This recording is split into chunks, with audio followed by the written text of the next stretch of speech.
মৰিগাঁও উচ্চতৰ মাধ্যমিক আৰু বহুমুখী বিদ্যালয় খেলপথাৰত সন্মিলিত নাট্যগোষ্ঠীৰ ৰূপালী জয়ন্তী বৰ্ষ উপলক্ষে লাইখুঁটা স্থাপন। আজি সন্মিলিত নাট্যগোষ্ঠীৰ ৰূপালী জয়ন্তী বৰ্ষ উপলক্ষে উখল-মাখল পৰিৱেশত মৰিগাঁও স্কুল খেলপথাৰত লাইখুঁটা স্থাপন কৰা পৰিলক্ষিত হয়। অহা 25, 26, 27 ডিচেম্বৰ তাৰিখে তিনিদিনীয়া বৰ্ণাঢ্য কাৰ্যসূচীৰে আয়োজন হ'বলগীয়া নাট্যগোষ্ঠীৰ ৰূপালী জয়ন্তী বৰ্ষ উপলক্ষে নাট্যগোষ্ঠীৰ সভাপতি শ্ৰীযুত বাবুল বৰা, কুলীন বৰা, জ্যেষ্ঠ সাংবাদিক অজিত শৰ্মা, প্ৰতাপ হাজৰিকা, লাইখুঁটা স্থাপন অনুষ্ঠানৰ কাৰ্যসূচীৰ আধৰা অনুষ্ঠানত উপস্থিত থাকে লিপিকা বৰুৱা, সীমান্ত হাজৰিকা আৰু মৰিগাঁও জিলাৰ জ্যেষ্ঠ নাগৰিক সমাজক প্ৰমুখ্য কৰি মৰিগাঁৱৰ বিভিন্ন প্ৰান্তৰ বিশিষ্ট ব্যক্তিক উপস্থিত থকা পৰিলক্ষিত হয়। লাইখুঁটা স্থাপনৰ আগমুহূৰ্তত বন্তি প্ৰজ্বলন কৰে প্ৰবীণ শিল্পী সুশীল গোহাঁয়ে। নাট্যগোষ্ঠীৰ সন্দৰ্ভত আলোচনা সমাপ্ত হোৱাৰ পিছতে ধৰ্মীয় ৰীতি নীতিয়ে মৰিগাঁও স্কুল খেলপথাৰত লাইখুঁটা স্থাপন কৰা দেখিবলৈ পোৱা যায়। নমস্কাৰ, আমি মৰিগাঁৱৰ এখন ঐতিহাসিক খেলপথাৰ সকলোৱে জানে। মৰিগাঁও উচ্চতৰ মাধ্যমিক বিদ্যালয় বহুমুখী বিদ্যালয় প্ৰাংগণত মৰিগাঁৱৰ এটি আগশাৰী নাট্যগোষ্ঠী সন্মিলিত নাট্যগোষ্ঠীৰ ৰূপালী জয়ন্তী বৰ্ষৰ লাইখুঁটা স্থাপনৰ অনুষ্ঠান। আপোনালোকে ইতিমধ্যে গম পাইছে যে অহা 25, 26 আৰু 27 তাৰিখে ডিচেম্বৰ মাহৰ 25, 26 আৰু 27 তাৰিখে সন্মিলিত নাট্যগোষ্ঠীৰ ৰূপালী জয়ন্তী বৰ্ষটো এই খেলপথাৰতে আমি অনুষ্ঠিত কৰিম আৰু ইয়াতে আজি আমি লাইখুঁটা স্থাপন কৰিলোঁ। আৰু সকলোৱে মৰিগাঁওবাসী ৰাইজে এইটো কথা ভালকৈ জানে যে মৰিগাঁৱৰ এটা নাটকৰ আন্দোলন মৰিগাঁৱত চলি আছে আৰু বিভিন্ন নাট্যগোষ্ঠীসমূহে মৰিগাঁৱত এই নাটকৰ জৰিয়তে সমাজখনক পৰিৱৰ্তনৰ কাৰণে, সমাজখন সংস্কাৰ কৰিবৰ কাৰণে আৰু নাটকৰ জৰিয়তে সমন্বয় সম্প্ৰীতিৰ বাৰ্তা সকলোকে বিলাবৰ কাৰণে কাম কৰি আছে।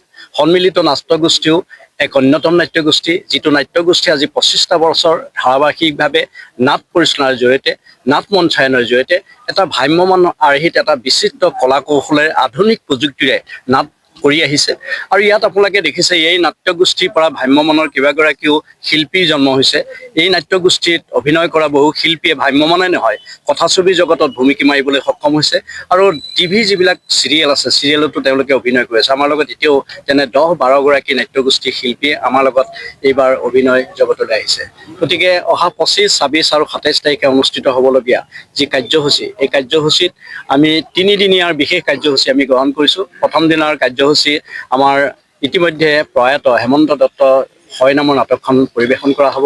দ্বিতীয় দিনাখন অভিজিৎ ভট্টাচাৰ্যৰ যিখন আটাইতকৈ এটা জনপ্ৰিয় নাটক আপোনাৰ মৰমে কান্দিছে নাটকখন মঞ্চায়ন কৰা হ'ব।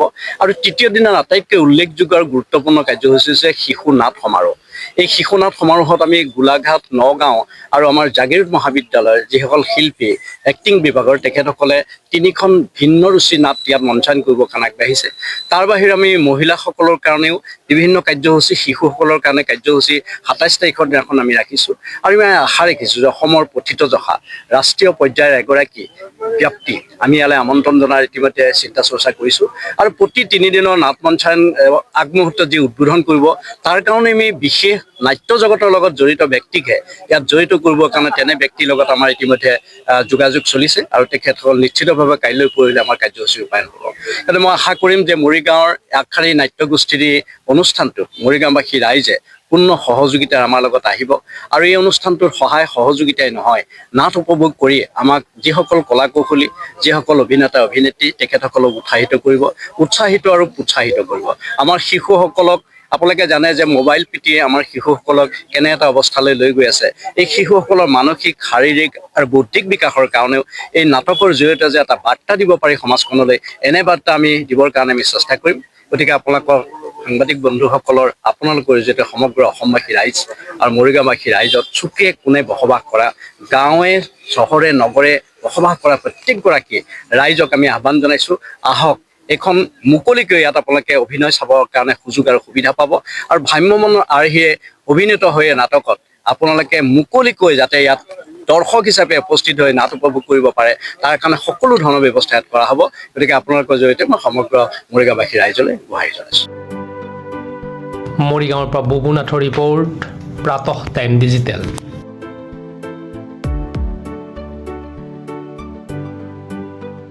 Mobile plus physiotherapy wellness and rehabilitation centre দক্ষিণ কামৰূপৰ ব্যৱসায়িক প্ৰাণকেন্দ্ৰ বিজয়নগৰৰ লগতে VIP চক আৰু গুৱাহাটী মালিগাঁও পাণ্ডৱনগৰত থকা তিনিওখন ক্লিনিক বৰ্তমান প্ৰায় 20 বছৰৰ অভিজ্ঞতা পুষ্ট তথা এতিয়ালৈকে প্ৰায় 40,000 ৰোগীক সুস্থ কৰি তোলা ডক্টৰ পল্লৱী নাথৰ তত্ত্বাৱধানত চলি আছে। এই ফিজিঅ'থেৰাপি চেণ্টাৰ তিনিটাত বৰ্তমান অভিজ্ঞ ডক্টৰৰ দ্বাৰা যিকোনো জটিল ফিজিঅ'থেৰাপি চিকিৎসাৰ লগতে যিকোনো ৰোগীৰ ঘৰলৈ গৈ চিকিৎসা সেৱাৰ সুব্যৱস্থাও ৰাখিছে।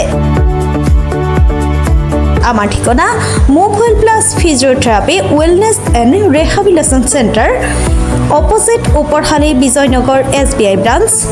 আমাৰ VIP চকৰ ঠিকনাটো হ'ল VIP chowk near VIP bus stop Borjhar Guwahati. আমাৰ মালিগাঁও ঠিকনাটো হ'ল চেলাছ 360 physiotherapy and rehabilitation centre Maligaon Pandavnagar Guwahati 12। আমাৰ যোগাযোগ নম্বৰ হৈছে 8011744696।